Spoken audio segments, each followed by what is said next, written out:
and welcome to the SOAR Policy and Procedure Training. My name is Courtney Laukitis. I am the Program Manager to Student Organizations in the Office for Student Involvement and Leadership. This training is one of the SOAR training requirements that each president and treasurer of every student organization must complete in order to obtain active status. To go over some housekeeping rules before we get too far into the video here, you're going to want to have your engage form nearby. You'll complete that form and answer those questions throughout the training, and that will count for your attendance. So once you submit the form on Engage, you can mark yourself as completed for that attendance for this training. Additionally, presidents and treasurers are required to obtain an 80% or better in order to pass the form. So if you don't obtain that grade, that's okay. I'll send you an email or send a notice to you on the Engage form, and then you can just retake the form and the training to obtain that grade. Because this is a pre-recorded video, you can start, stop, rewind, and fast forward at any time. You also can start or stop your form at any time. So if you aren't able to complete your form in one sitting, it will save information on your profile on Engage, and then you can retrieve that form at a later time as well. If you need help with any of that, please let me know. I'm happy to help any way that I can. So let's go ahead and get started. For your overview of this training, we're going to talk about why policy. Why is it important and why do you need to know about it? And then we're going to go over some of the most important policies that are important to the work and the processes that you do within a student organization. So that includes your alcohol policy, event policy, film and video copyrights, food policy, hazing policy, posting policy, and last, your SOAR policy. So let's start here. Why policy? Why is this so important?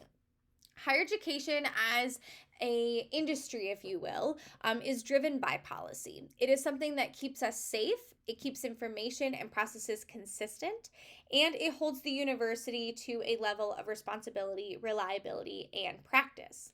Policy is created in a general but specific way. So an example of that is the SOAR policy. So your SOAR policy of being an active organization on campus is, in a very general way, is that you have to complete your registration and your training. Okay, it's a very general policy. Those are your requirements. Then you're good to go.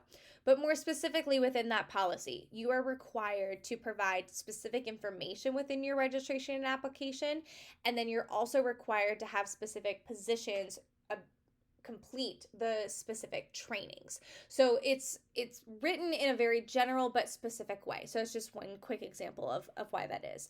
Another example that I like to give is, and maybe this is me kind of just being a little bit of a worrywart, but we have 150 student organizations on campus. So could you imagine not having policies for event, food, alcohol, film, any of the things that we're talking about? To me, that would be a really big yikes moment because it would just be utter chaos, and I think it'd be a little confusing. So just think about that for a little bit. I know that policy can be challenging, and that's okay. Challenging the process is a part of your growth and development, and we are always reviewing policy and considering new changes as we grow as an institution and also as our world continues to grow.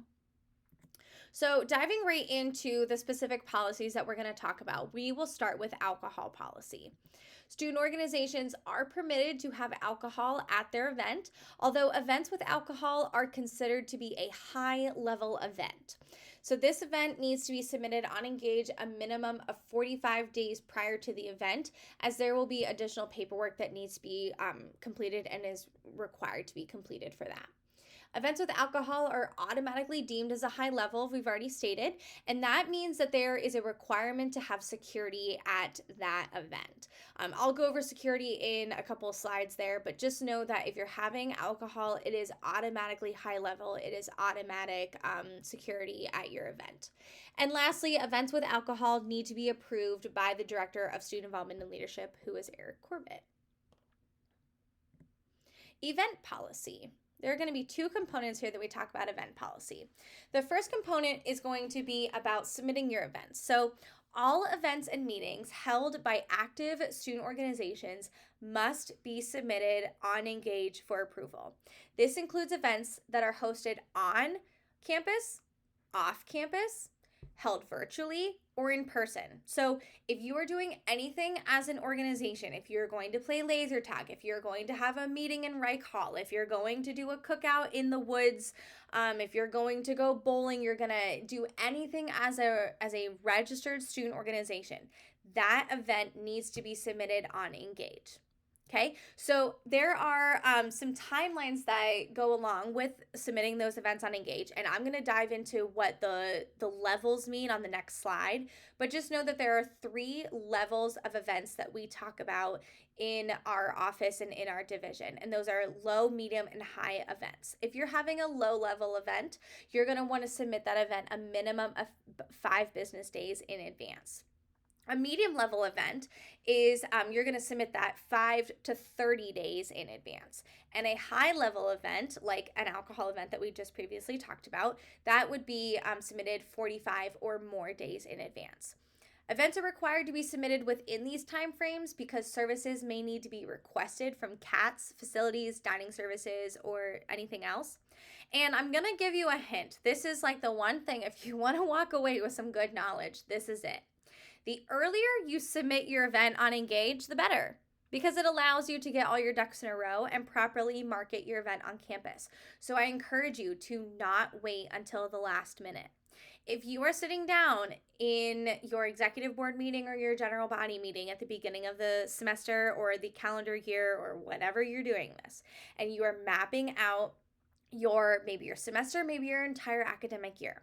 If you know something that is going to happen in October, November, December, January, March, April, whatever it might be, put it on Engage now. It's okay if you don't have all the information. We can figure out that stuff later. But getting the date and the location held is the most important thing. And then it's one thing that is off of your plate and you don't have to worry about it. It's already submitted. You're going to be working with me. You're going to be working with event services. We will get you approved for that event and all those good things. But submitting it on Engage as early as possible is the very best thing you can do for yourself and for your organization and for planning the great events that you host on campus and off campus. So that's my little soapbox. I'm not gonna lie. I approve all the events on Engage. So if you ever have questions about it, if you have any problems with Engage, I'm the person that you can connect with on that whenever some of those challenges may arise. So just be aware of that. The other aspect of event policy specifically focuses on the security plans. So we talk about this as a event risk level assessment. So event security may be required or may be requested to appear at your event. If you would like to have security at your event, we can make that happen for you, but there will be some times where we require that to happen. And so just be aware of the fact that it may happen at one point or another. The way that we assign risk is based off of critical risk factors and how those are identified. There are typically some of those risk factors include the time that the event is happening, the date or the day of the week that it is happening, the location, how many people, how many off-campus people, the type of activity that you're doing, any of those things. So there's a variety of risk factors. I share all of that information with you. We look over that information and then we work with public safety to provide that security for you.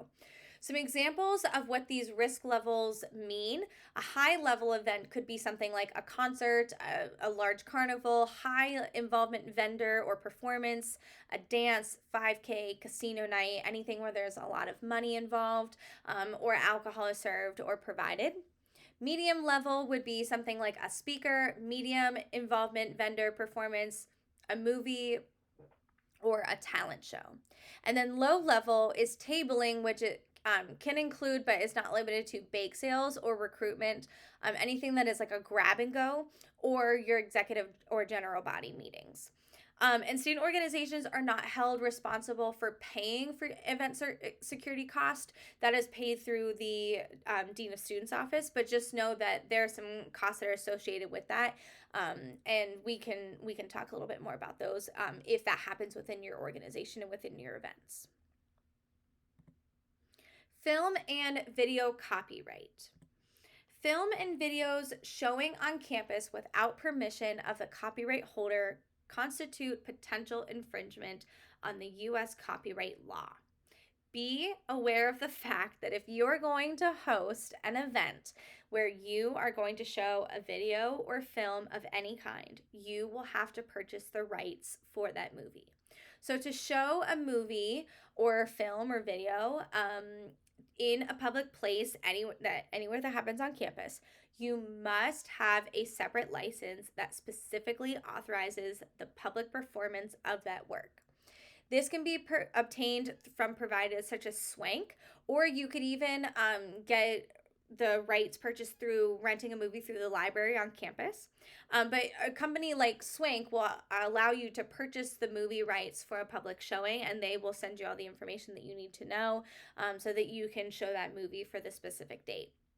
The proof of movie rights should be readily available when you submit the movie night event on Engage. And if it's not available to you, please send me an email or indicate in your event submission form that you don't have that information, and I will wait for that information until the event can be approved on Engage. Food policy. There are going to be some changes that happen on campus this next fiscal and academic year. And so the catering services provider will be changing on campus within the next few months. Currently, we don't have the updated food policy and catering policies we don't have once that new provider comes in. So we will be reaching out to you at a later time to provide that information, and you will be required to acknowledge the policy updates. So I just want to give you a heads up that there is a food policy that lives out there. It is in the process of being updated, and we will get that information to you as soon as we can. Hazing policy. So there is a SOAR training called Raiders Don't Haze. If you haven't already taken it, that outlines the more specifics of the hazing policy. But for the sake of this training being about policy and procedure, I wanted to just discuss the hazing policy with you in a brief way. So Wright State University, in accordance with the Ohio law, does not permit hazing. No student organization, individual student, alumnus should conduct or condone hazing activities. Hazing activities are defined as the following: any action or situation created intentionally, whether on or off campus premise, to produce mental or physical discomfort, embarrassment, harassment, or ridicule. Such activities may include, but are not limited to, the use of alcohol, paddling in any form, creation of excessive fatigue, physical or psychological shocks, wearing of public apparel that is conspicuous to not normally in good taste, engaging in public stunts, morally degrading or humiliating games and activities, or any other activities that are not consistent with academic achievement, fraternal law, ritual, or policy, or the regulations and policies of Wright State University, or acceptable state and or federal laws. If there is suspected hazing, any individual or organization suspected of authorizing or tolerating the occurrence of a hazing incident will be subjected to an investigation by either the Office of Community Standards and Student Conduct and or the appropriate university department. The investigation may be followed by a formal disciplinary hearing in accordance with the student conduct due process and procedures outlined in the Wright State Code of Student Conduct. Reporting hazing can happen in a variety of ways. One of those ways is to connect with the Office of Community Standards and Student Conduct, or you can visit the hazing page on the university website by going to www.wright.edu/hazing. Or, of course, you can always contact a Wright State Public Safety Officer at 937-775-2111.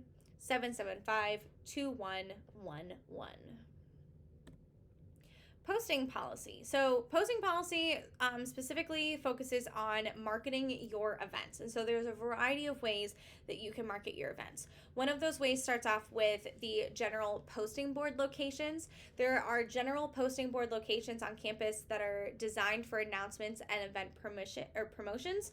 There is a full list of those locations available on the SIL website and within our office. And so if you need any of that information, you can always search on the university website posting policy and you'll see all the locations there, or you can stop in and we'll give you a completed list of those locations.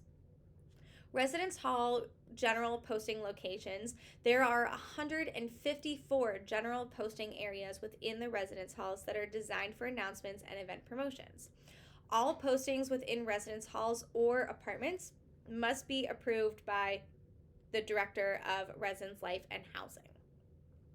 We also have display cases. So there are several glass enclosed showcases or display cases around campus designed for organizational and event promotion. If you don't have one but you would like to reserve one, please contact SIL at sil@wright.edu. There are some virtual boards, so you can request an ad or an announcement for a campus digital sign. You can complete the digital signage request form on the Office of Marketing's website. Sidewalk chalking is also a great opportunity for student organizations to utilize communication, and you must obtain approval from SIL to have the sidewalk chalking, and there's a form on Engage called Sidewalk Chalking Request that you can find on the campus links or just by searching sidewalk chalking, and you'll fill out that form and we'll approve your request from there. Additionally, there is a mobile phone opportunity. So if you have the app Cork downloaded, Cork is a sister product to Engage, and so everything that is submitted on Engage will automatically be posted to Cork. So be sure to have all of your marketing materials and your events uploaded on your events page for that specific event or activity, and it'll be promoted that way. But ultimately, again, another little soapbox here that I'm going to get on. You are not permitted to advertise events, activities, meetings, or anything regarding your student organization until the event is approved on Engage. So remember how we talked about how you're going to do everything in advance because you're smart students and you're planning ahead? You're also going to wait until your events are approved until you start your marketing. So if you have questions about this, please let me know. If you need help with marketing, we're always happy to help any way that we can. But just be mindful that you need to wait until your events are approved before you can start utilizing any of these posting opportunities. And lastly, we're going to talk about your SORT policy. So SORT standing for Student Organization Registration and Training. You are in the midst of that right now. So just to kind of wrap this up in a very generalized way, the SORT policy states that all student organization, including registered student organizations, fraternity sorority lights, sport clubs, and Boonshoff School of Medicine organizations must complete the annual registration application and trainings for required officers in order to obtain active status.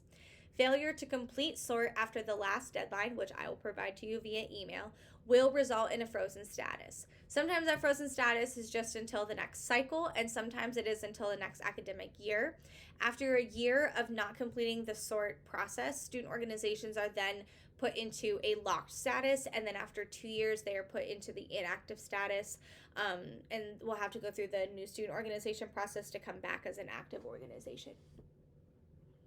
If you change your leadership within the semester, you will be required to complete the leadership change form on Engage. This is primarily for incoming presidents and treasurers, and that is so that I'm aware of the change for my own communication and documentation of the student leaders, but then I will also provide the incoming presidents and or treasurer with the appropriate SORT trainings for them to complete. So that wraps up our SORT policy and procedure training. Thank you so much for your participation and for listening along. Be sure to hit next on your form and click the blue submit button at the next page. That will again account for your attendance. If you have any questions about the process or any of the information shared, please send me an email at sort@wright.edu, or you can email me at courtney.laukitis@wright.edu. I hope you have a great day and we'll see you soon. Bye.